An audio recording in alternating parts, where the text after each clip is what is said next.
We are pleased to be joined up here by Cardinals owner Michael Bidwill. Michael, thank you so much for the time. It's an exciting time of year. How you doing? I'm doing great. It's an exciting. I was just talking off air with Ron about today's the first day of pads. I'm sure you've talked about it. This is an incredible day. I thought he was going to slip down and just throw some pads on, go down and hit somebody. He still might. He's still up here. It's incredible, man. It really is. One of my favorite days. This is where football is actually going to be played out here today, because unless you're hitting people and doing it with malice, you know what? You're not really playing the game of football, and that's why we all love the game as much as we do. Thank you, Michael, for joining us. Absolutely, Ron. It's great to be here. This is what the first 3 hours have been like, by the way. He just gets up and paces around, and you can tell he does kind of want to get down there.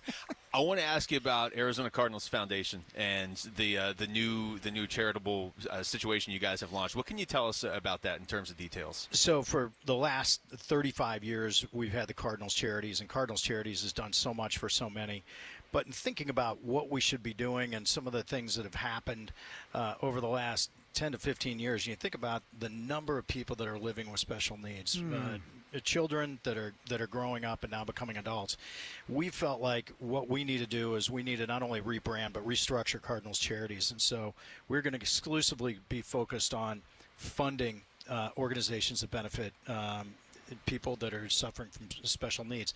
It's now 1 in 20 people, approximately 4% of the U.S. population is directly impacted by special needs, whether it's autism, Down syndrome, cerebral palsy, then it affects the families. So it's, as I've said a couple of times, it's like cancer. If you're not related to somebody, you know somebody very well who's got a loved one with special needs. Michael, how can a fan that is listening right now, how can they actually support that cause? So we're going to be taking all the 50-50 raffles from the games this season and putting that money towards the Cardinals Foundation, which will go to one of 4 different organizations. And then this fall, we're going to announce a major fundraiser, which will happen in the spring, and we'll give everybody plenty of information and time to get signed up. That will be something that fans and the community, but also corporate Arizona can get behind. And we expect to raise a lot of money and put it into a handful of organizations that will be able to make a huge difference in people's lives, including, we all know Kurt and Brenda Warner started Treasure House. Yes. That's one that really focuses on the adult end of people with special needs that need a place to live if they're able to, and then services as well. And so so these dollars are going to go to expand programming, expand the number of homes, because right now they just have one facility. It's our hope we can build additional facilities starting very soon. Research, as well as Southwest Autism Resource and Research Center, SARC it's called, the Special Olympics of Arizona, other organizations as well. It's a great cause. It's a great way to do it, too, and to kind of streamline it and focus like that. I wanted to ask you about the Cardinals Premier Travel Program. The first trip is Dallas for Monday Night Football, so that's a pretty good first trip. What can you tell us about that? Well, it's a turnkey way to fly like the pros. I mean, it's literally flying on the sister ship that the team flies on. So we fly on a red plane and a white plane. They'll be on the white plane, and it's literally the same seats the players and coaches and staff live in or sit in. And they're going to get off and be bussed to the hotel. We'll have legends involved. We're going to have a lot of fun. We're going to have reception and dinners and things. And then there'll be a tailgate before the game Monday night. And probably the best thing about this, in my opinion, is that just like the players and coaches, as soon as the game's over, they'll bus back to the airport and they're going to get home that night. They don't have to take off the next day, and so they'll fly like the pros. They'll travel like the pros, and help us bring the Red Sea to AT&T Stadium and come back with a victory. Boy, that is unbelievable. Almost like this being the third year of Monty Ossenfort and JG. I can't believe how fast time flies, but here it is. What are your expectations for the Arizona Cardinals in 2025? I think they're like everybody else's. They're very high. Monty and JG have done a terrific job in their respective capacities. And Monty obviously just finished an amazing offseason, his third amazing offseason with a draft and free agency that, you never know who's going to be out there, but he was able to completely rebuild our front seven. And our front seven went from maybe being described as a weakness at the end of last year, but this year coming into 2025, we've got a lot of talent up front. So I'm excited, and you can see the way that we're practicing, and now that we've got the pads on, it gets real, to your point, Ron. Today you're going to see, I think, a team that is really well coached, and I'm looking forward. We got to stay healthy through the next several weeks, and then start fast when we get to New Orleans. We're talking to Michael Bidwill. This is also season 20 here at State Farm Stadium.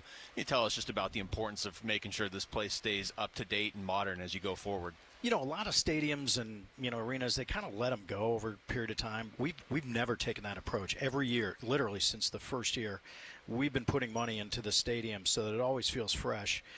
We're rebranding the terrace level concession stands. We brought in 5 different food local restaurants as well. We're going to introduce our own wines this year. Fans at State Farm Stadium, we're going to see a Cardinals Cellars wine and a Cardinals Reserve in a bottle, so they'll see that at the concession stands.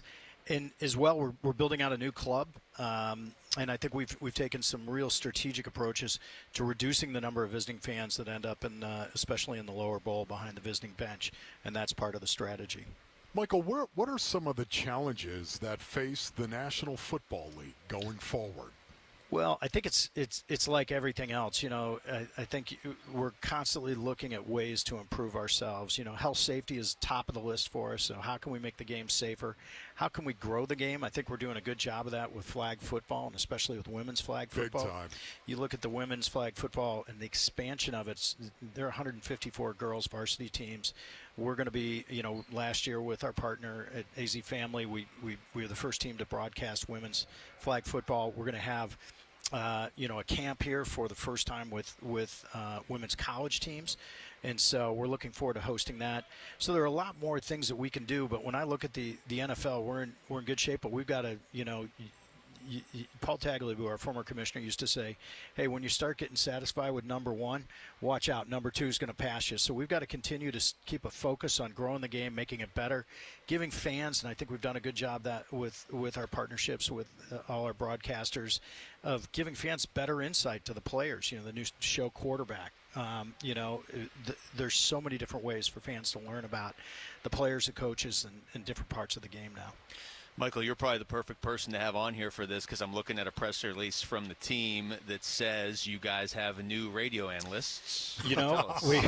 We had the best in the business retire after 20 years, and he's going to stay close to us, as he always does. But we searched Western New York for the ideal replacement. We couldn't find him, so we moved one state down, and we found the perfect replacement from Western Pennsylvania. And that from Western Pennsylvania is A.Q. Shipley. And so he's going to do an amazing job. Great guy, knows the game so well. When you think about, the positions that have to know the game, obviously special teams and blocking fullback need to know the game very well. That's right, Michael. But then you think Mike linebacker, you think quarterback, but center is an important, super important, and AQ is so smart. And I think he's going to do a great job of translating the game and, filling those big cleats to Phil of Ron Wolfley. And so I know there'll be some coaching going on that Ron will be happy to give him some pointers. But AQ, I think, is the right man for the job. That is fantastic news, Michael, honestly. I'm so happy that AQ Shipley's going to get that opportunity. Didn't really know for sure who it was going to be. But you chose somebody who understands the blood sport, literally.